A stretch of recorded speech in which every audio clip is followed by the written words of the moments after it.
Thanks for staying with us here on Euros today with me, Muftau Nabila Abdullah, and the Multimedia Group. We are the official free-to-air broadcast rights holders of this year's Euros competition happening in Germany. We have been delivering live commentary of selected games on Joy FM, Love FM, His FM, Adum FM, Shura FM, and Asempa FM. And apart from the live radio commentary, the Multimedia Group has curated some custom Euro 2024 shows, which is what we are currently bringing to you here on Joy Prime. And we have these shows on our platforms, radio, television, and our digital spaces. So do make it a point to be with us as we bring you everything you need to know about the Euro 2024 competition. As I mentioned earlier, my colleagues Daniel Cranton and Victor Achutamaklo are with me in studio. And before I bring them to you, we want to bring the highlights of Ukraine versus Belgium. Daniel Cranton, talk to me briefly. I wanted to take the highlights before I come to you guys. But that Belgium-Ukraine game, was it a surprise to you, the outcome? I was surprised there were no goals, Nick. That's what surprised me.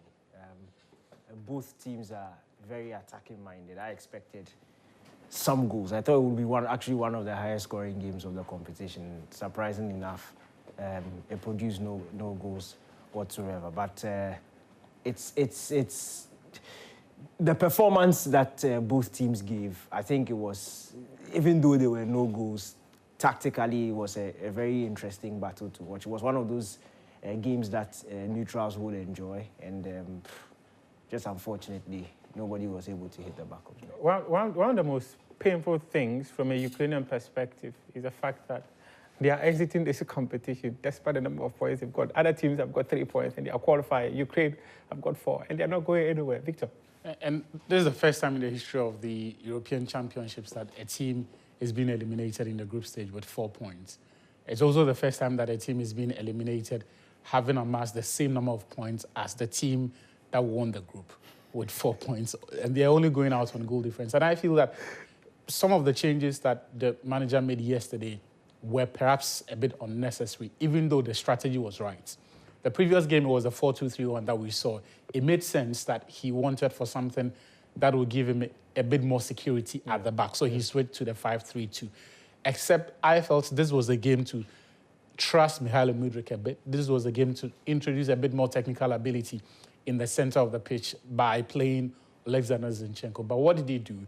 He dropped them both and also dropped Andrei Yarmolenko and then went in for fresh legs, ostensibly to be able to stay the course and have a bit more athleticism, a bit more application about their game. But unfortunately, none of that came to play. My main disappointment was the Belgian team because while the football looked good, like from the two teams, it was okay.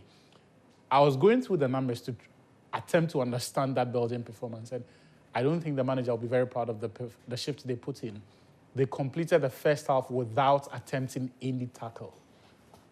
By the time the game was over, they attempted just 4 tackles, which is the least recorded in the history of the European Championships in a single game. So one of the things we've spoken about the Belgian team and why they've not really been doing well, trying to understand why the performances do not really match up the reputation or the expectations that we have of them. Yesterday we saw why. There is an issue with application. There is an issue with even the intensity at which they play, because you cannot tell me that because you have 4 points, you want to ease off in that final game. The best of teams don't do that. They put their front foot forward. Even when they want to be professional about it and get the results without necessarily breaking sweat or over-exerting, there's a minimum standard of application that you expect from even the best of teams. And I get the feeling it is one of the reasons this Belgian team has not been able to outperform themselves in terms of the, these days, for about 5 or 6 years now, they always appear to have a ceiling that they cannot crack, they cannot go beyond. For me, I think they need to demand more from themselves. They should demand more from themselves. Then I'll come back to you pretty soon. But let's take a look at the highlights of Belgium versus Ukraine. Unfortunately, Bakayoko struck, but it didn't find the back of the net. And to take a look at the table, just as you see behind me, Romania is seated at the top of that group, followed by Belgium. And there's a place for Slovakia and Ukraine. I'm not sure anyone saw Belgium finishing second to Romania in this group, Daniel. Or the Belgians, I'm sure. No, when you look at the points, it just shows you how tough this group was. And look, a very important thing, that Belgian golden generation that is over. That team is done. The only person, or I'm talking They still about, have a couple. No, but the only one still playing good football on that level is Kevin De Bruyne. Vertonghen is past it. Yes, he's still in the team, but he's past his best. Company is not there anymore. Dembele is not there. Carrasco is not on top form again. This is a new team. It's a completely new team. So for me, I don't think it will be fair to judge them with the standards of the previous team. And even that team, I can stick my head out for them and say they did a really good job. Because at the time where they were at their best, we also had some of the best national teams out there. They reached the semi-final of the World. In fact, they finished third in the World Cup 2018. Yeah. So that for a team like Belgium is a pretty big achievement. So yes, this group on paper, because of the achievements of the previous team, most people would have expected Belgium to walk past their opposition. But if you look at the qualifiers to the Nations League, Ukraine, Slovakia are also really good teams. So this looked like one of those groups where it will follow this sort of pattern. And I'm not surprised that we got a very competitive group up until the end. In fact, 5 minutes to the end of the game, there was still a mathematical chance that somebody could... You could tell there was a bit tensed in both games. With about 10 minutes to the end of the game. So it's quite unfortunate. And maybe because of this, UEFA might even look at the rules again. But you never, yeah, it's possible. It's very possible. And I think Ukraine conceding 3 goals in their opening game against Romania was actually their undoing here, actually. It was. And it is also the reward for adventure in playing on the front foot, taking the initiative and not playing with the handbrakes on, because it was the Romanian mentality from the get-go, from the opening game in the group stage. And that is what has been the difference maker for them in the context of the group. The curious thing, though, this morning I was reading that the mythical character of Tintin is actually what inspired the Belgian kits that they wore yesterday. Really? Yes. But the performance and the results that they got did not have a lot of adventure to it, if you... But yeah, I think for Romania, they have gotten the reward. The only thing is, and look, I will repeat this. When the tournament started, before the tournament, if you asked anyone what this group had in them, particularly the Belgian team, they will tell you that that situation yesterday would not be acceptable.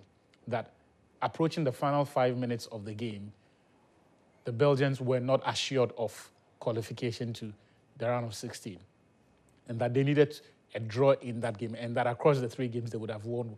Belgium were essentially, I was listening to one of their players before the Euros, and he was saying that they believe they are world #1 pre this tournament, because in the past year, they've beaten some of the strongest teams in European football. They've played some really good football.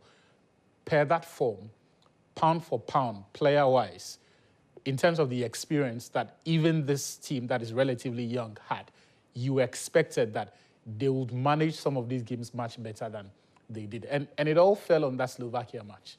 Unfortunately for them, they have not shown responsibility. And I listened to Cesc Fabregas talk about the English team and how fulfilled.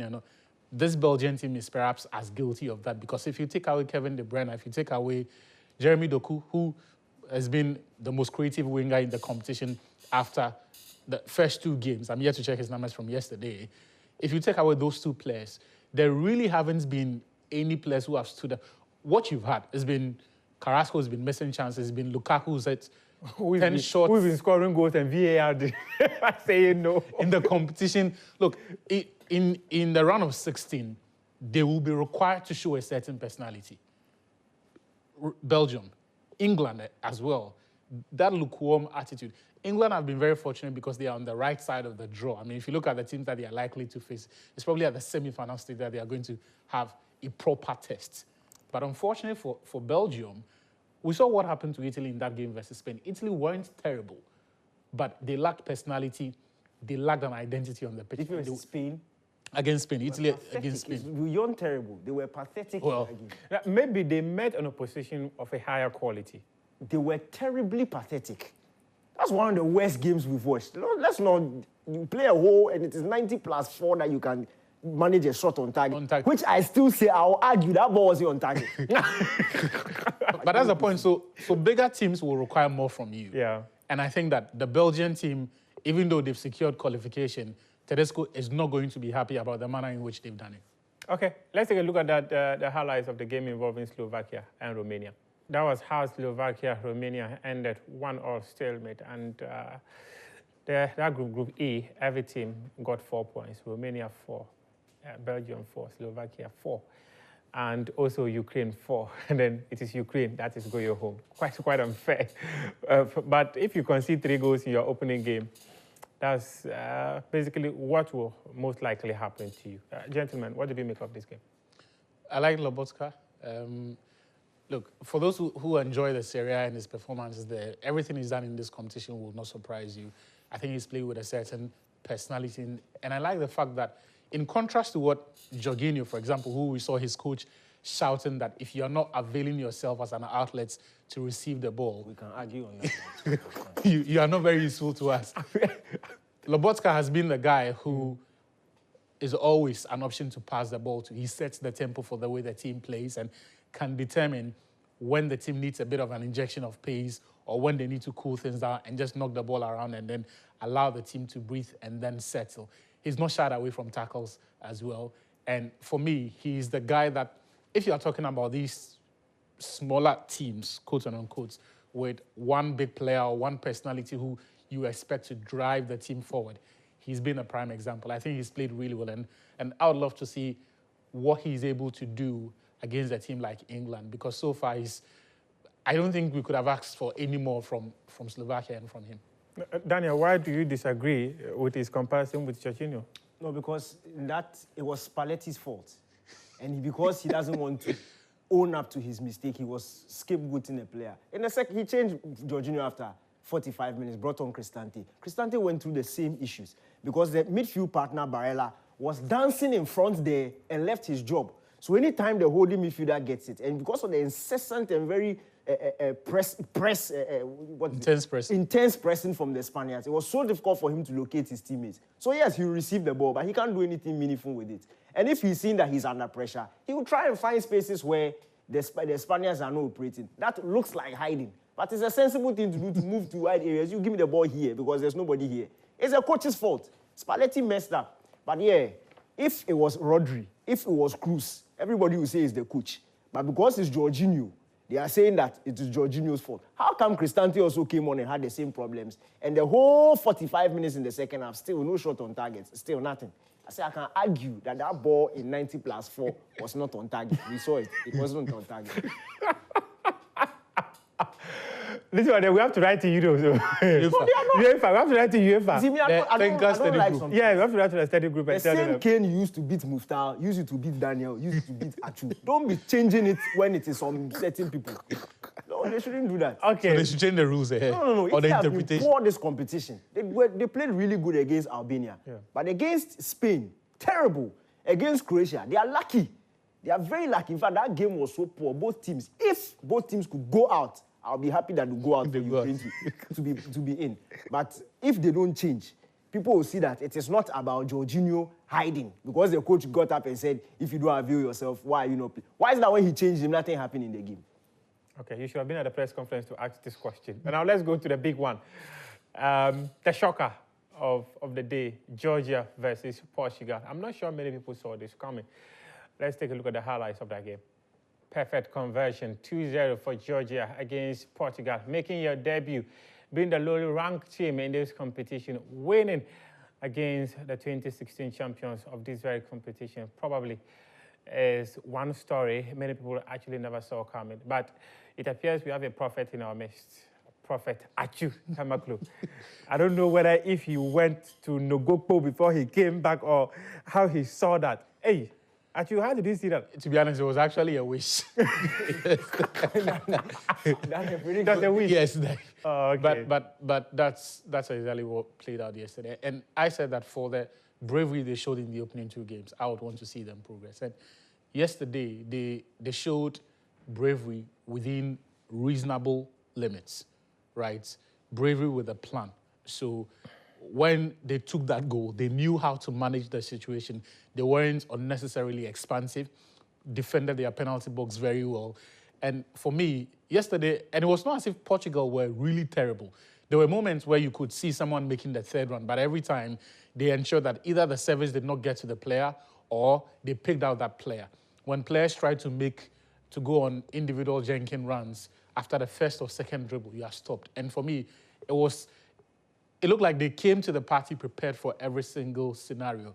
But more importantly, the key personalities who form the spine of this team serve the team well. And so Kvaratskhelia led from the front. And if you look at the dribble and the key moments where he went on those solo runs and took on 3 or 4 players, each time it was when his team was under siege and they needed to breathe. And so he would take on players, dribble his way out of trouble, win a foul, further up the pitch, some 30 or 40 yards away from his own goal, and allow the team to breathe and then push up a bit further and restart. That kills the momentum of the Portuguese team. Mkhitaryan as well played really well. And then for me, perhaps the biggest player on the night for them was the goalkeeper. Look, everything we've seen him do at Valencia in the Spanish La Liga, he brought all of that to the bear. And not just yesterday, throughout the competition. And when we talk about how tactics are important, how personalities and all of these things are important, the foundation of that is for players to apply themselves. And it's for your big players more so to show up. And in the case of Georgia, 3 men have led from the front. 3 men leading from the front. Cristiano Ronaldo and his boys lost. And in fact, it appears when your man was substituted, the report suggested that he was unhappy. Many things actually happened and all that. There will always be those, let me put it plain and simple, nonsensical reports. Okay. The person is very competitive and wants to win every game. Clearly, there were teammates of his who were satisfied with qualification and didn't mind if they were losing the game. If Ronaldo, this is not the first time Ronaldo's team is losing and he's subbed off or he's still on the pitch and he's whining and complaining. That is a normal, when I see this as a coach, I'll be happy because it shows me a player who is not satisfied with anything unless it is 100%, 100%, 100%. But quickly on what Archie said, I'm glad that today we know that when a team is under siege and an attacking player picks up the ball and is drawing fouls, it's a positive. I'm just happy that finally, once it is not a red, gold, green, and a black star, it is happening somewhere else. And the person does not have an AU attack. An AU attack, we can see the it. context and know that, relevance. And know that when his team is relevance. under siege and he picks up the ball and puts his body there and draws a foul, it's a good thing. Okay. Now moving to the... Kvaratskhelia added a goal. Just accept. Now moving to it. No. You spoke about that thing as a positive one. You didn't talk about that plus the goal. Anyway, Muftar, look, my first issue with this game was an hour to kick off when the lineups came out. I didn't understand what Martinez was trying to do. Because if you are going 3-4-3, that is fine. This is not the first time his Portuguese team is playing like that. But the 2 guys in the middle, they can't see passes. The 2 guys in the middle, they dictate tempo. They are not playmakers. João Neves and Palhinha, they can't see passes. So Portugal were only going to be dangerous if the ball went out wide. Now, what he also did with the 2 guys flanking Ronaldo in the front 3 was to draw João Felix and the other guy, Chico Conceição, out wide to double up. So what he meant was Portugal had dragged the center backs or the full backs of Georgia, who were also playing a 3-back, so we're not really hurt by that. So you have their 2 full backs and a retreating Kvaratskhelia and the other guy who were supporting one-on-one there. So they had 2 extra center backs surrounding Cristiano Ronaldo. Georgia were not concerned about what was happening in the middle of the pitch because they knew that if the ball falls to João Neves or Palhinha, they are not picking that obvious pass. That's why you mentioned 3rd rounds will be made, but the balls will not go because Palhinha and João Neves can't see those passes. They will rather pass it sideways or pass it like a couple of 10, 20 meters forward. That's the maximum. They are not going to go adventurous and look for that true killer pass because they are not Bruno. They are not, in fact, apart from Bruno, nobody can do it in Portugal, which is a problem. My issue is, if you want to refresh the team, that is fine. No, Bernardo Silva, he can't see a pass. He can't pass. Look, if you want to refresh a team, that is fine. But don't do it at the expense of the balance of the team.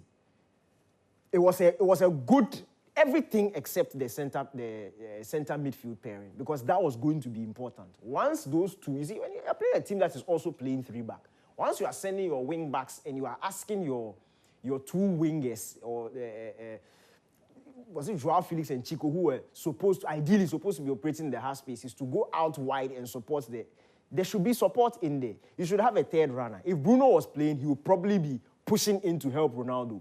If Bruno was playing, even if he's not pushing to help, you will not need Joao Felix and Chico Conceição to abandon the half spaces and also go out wide. You will have variety all over the pitch when it comes to creativity. And that's where the issue was. And for me, some of these players also who played for Portugal did not do themselves good. Because we all know that there's so much quality in this Portuguese team. The manager has not maintained the first 11 for the first 3 games. It means he's still thinking. So if you are a player and you've gotten your opportunity in a game like this, you should take responsibility. I'm not talking about, it's not like Georgia can play. Georgia have played really good football. But their body language, going in for 50-50 balls, going in for duels, showing that it matters, even though you've already qualified. That's what we're not seeing in the game. Somebody like Antonio Silva,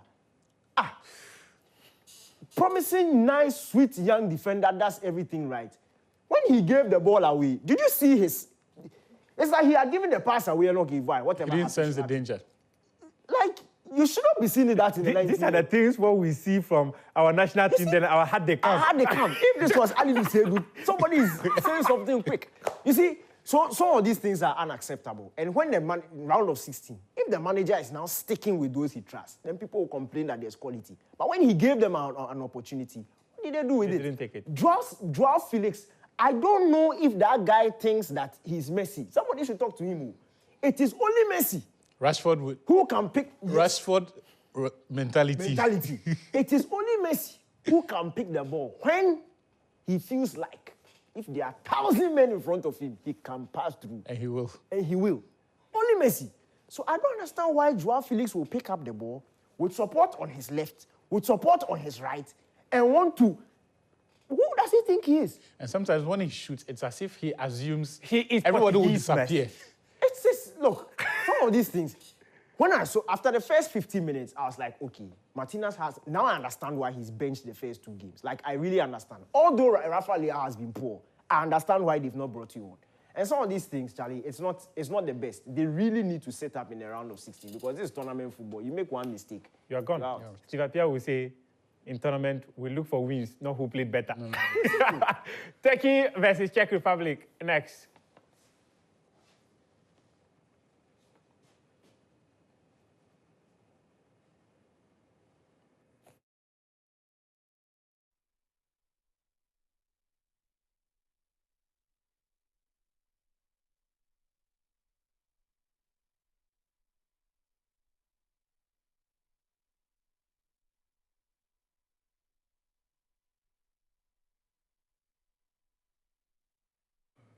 We're bringing you Turkey versus Czech Republic. It was a game that produced a late drama as Czech Republic lost that game by 2-1. I will bring in Karim pretty soon. You saw the numbers behind me. So Karim is the man who is going to bring them. And I've just been told that he walked in with gobe, so he has to finish eating the gobe first before he comes on this. And I'm like, what the heck, this guy?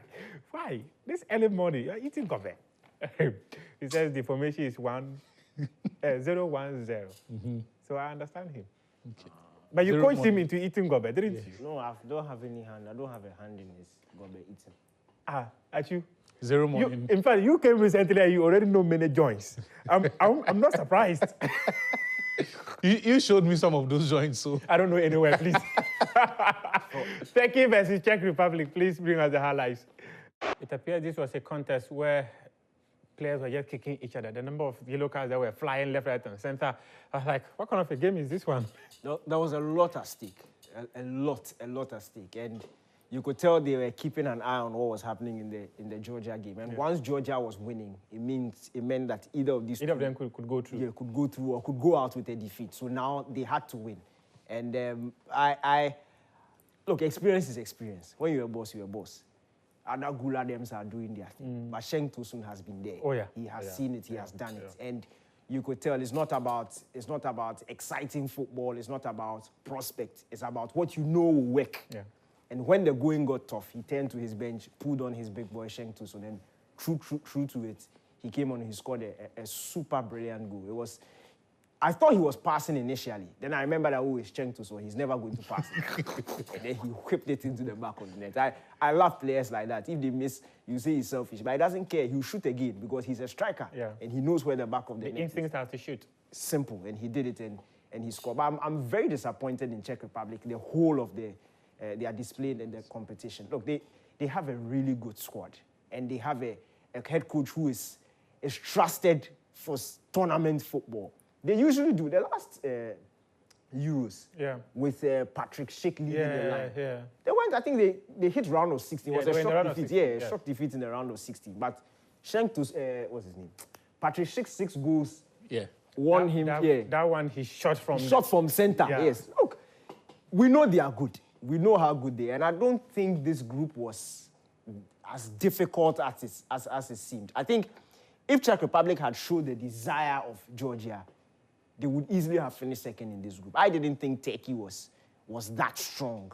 Yes, the Turks also have a good team, but the Czechs are your tournament team, and you see the fundamentals are there. They are very difficult to break down, but they were so easy to play against in this competition. Portugal used the last 20 minutes to get 2 goals against them, and you hardly see Czech Republic take a lead and crumble in that moment. And crumble. They went to face Georgia, similar thing. And then in this Turkey game, you can argue that it was a red card, but to lose it at that point, kind of disappointing. But this has been a tournament of late goals. It's like the 9th late goal scored in this competition. Actually, what are we witnessing? Because in the last Euros, there were 5 late goals.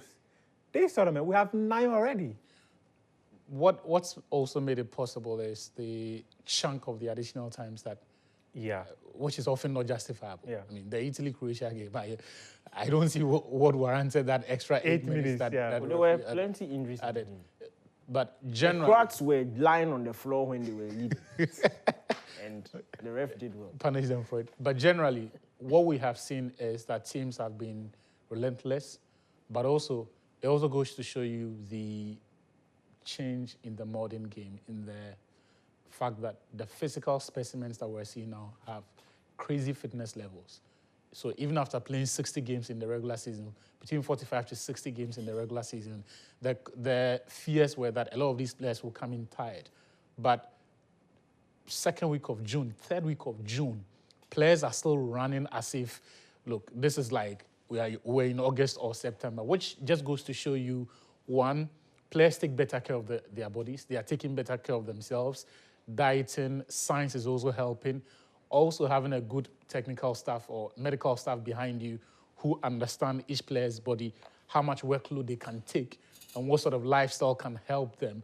And the fact that these days we see better correspondence between national teams and the clubs that these players comes from also makes it possible because they share information. They share information about specific players. That is why when I hear people raise concerns about someone like Ada Güler and his fitness, I'm not quick to dismiss that because we're seeing the value of players who can stay the course in the game, who can have the fitness levels to play at this point. And look, like it or not, technical ability is great. Intelligence, mentality, and all of that is great. But what foundations all of that is availability. Availability is your fitness, right? How many games you can play without looking like you're an old man. Without burning out. Without burning out. That's basically being able to execute the task. And I think that if there's one thing the Euros has confirmed to us is the fact that fitness these days means something totally different from what it was 5 or 10 years ago. We are taking a quick break. When we come back, Karim Abdul-Benin will be joining us to bring us the numbers of the Euros 2024 competition. Did you just say he has overeaten? I said, you say he'll be joining us, and I said, for what? I know what he's coming to do. When he comes, you will ask him. When he comes, you see. Okay. There's an area he shouldn't touch. That place is not Why for him. Is it a warning? Why are you It's not trying a to warning. tell him how to do his job? It's advice. Okay. Karim, when you come, it is you versus Danny today. Me, I'm not part. I'm not part, oh. Show bradley brought to you by NASCO Bring Home Happiness and also Heritage Christian University College, Education Compassionate Entrepreneurial Leaders. We are back in a jiffy.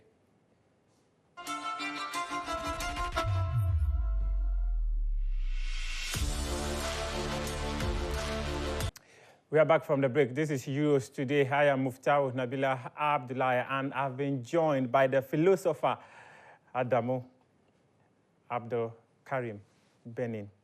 Is it Benin or Benin? Which is It's Benin, it's not Benin, my friend. But why did you bring me here? Are you jealous of me walking and coming or what? Why? Why did you bring me here? Charlie, the boy is me. When people watch Sports Zone, they say, oh, I'll go back that's why you both doing Karim like this. This is the Karim we deal with. This is the Karim we deal This is the with. Karim we deal with. Too. That's it. He's lying. Hey, no, and on a serious note, you look very innocent. A lot of people have been telling me that, but it's true. Okay. I'm innocent, so... You're innocent. Yeah. Let's go through the numbers. So, Before the yes, good intro. Before the numbers. Yes. Do you know something? tell us. The Portugal players, Ronaldo, Bruno, not just those who started yesterday. Ronaldo, Bruno, Felix, Neves, what? What do they want again in football? Ronaldo, what does he want? He wants Euros. He wants to win Euros. He's won it already. The hunger that was in him when he had none, and the hunger that will be in him now, it's not the same, is it? It's the same for Ronaldo. The rest of them, I can't speak for. You say that, I know, but it's not. It's not the same. So what I'm just trying to say is that the British philosopher, John Helkin, he says that a single dream is more powerful than many realities. So the Portuguese players, they've achieved a lot already. Many of them, not all. So it means that the hunger in them to play in the game is not the same as the one in Georgia that have just qualified for their first major tournament and are competing. Even them making it out of the group stage is history in itself. So that single dream of qualifying and getting out of the group stages was what motivated them to play their hearts out and win and make it to the round of 16 of the Euros for the first time in their history. Okay. Now let's look at it. I don't want to disagree with you, though I disagree with the philosopher. If you want, you can also reach that level and make your own philosophy. What are you saying? No, it's... There's a Hino reach. Papa, I want to go do my PhD. Or I should prioritize Dutch visa. Hey, I beg, let me go. You see, the goals themselves are history. Mataji, or is it Mataji? Mikautazi. Huh? Mikautazi. Mikautaji. Yes. Nice. Thank you. The goal he scored, Yeah. it has made him the 9th player to score in all the 3 group games at the Euros. And in also doing so, the first player to score, the second to score or assist at the Euros since Bill did that in 2016. And also Portugal, them not winning this game, it means that since 2000 at the Euros, they've not won all their 3 group games.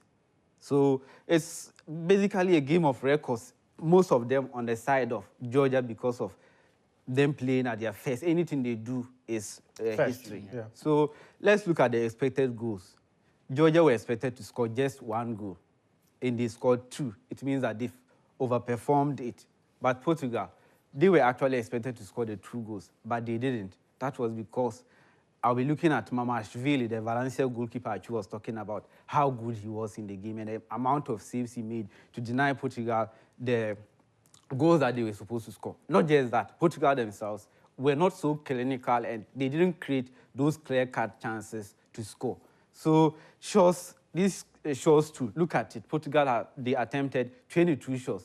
Of all the 16 players that played in that game, 13 of them attempted at least 1 shot. And how many of them were on target? Just 5.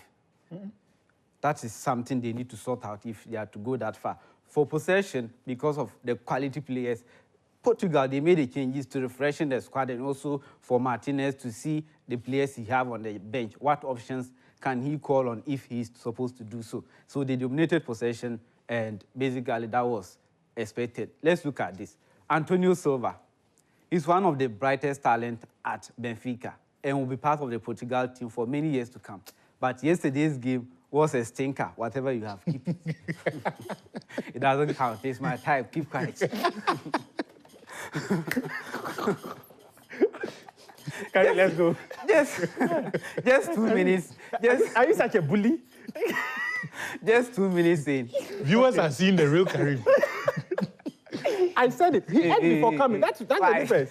Full of energy. Just 2 minutes in, he committed an error that Varaskelia scored, and Portugal were 1-0 down 2 minutes in a big game like this at your first major tournament. That's a big letdown for his confidence. Also, an error that led to goal. That is the first one. Then he considered the penalty. A bit unlucky there, but all of them had a big toll on his confidence. And look at it, just one tackle won as a centre-back. That is poor.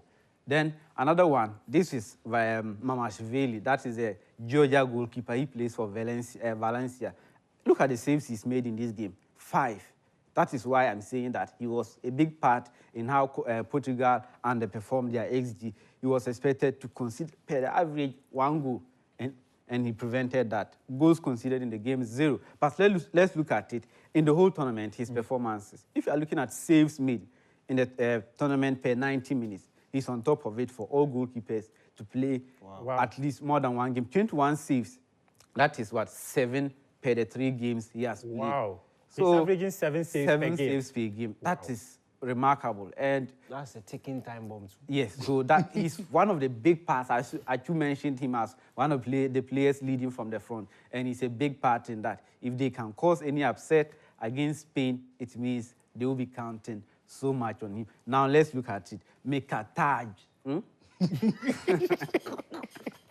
Only him, he has scored 3 goals. Actually, in real, per the expected goals, he was expected to score just 2, and he scored 3. He's but because he scored 2 penalties.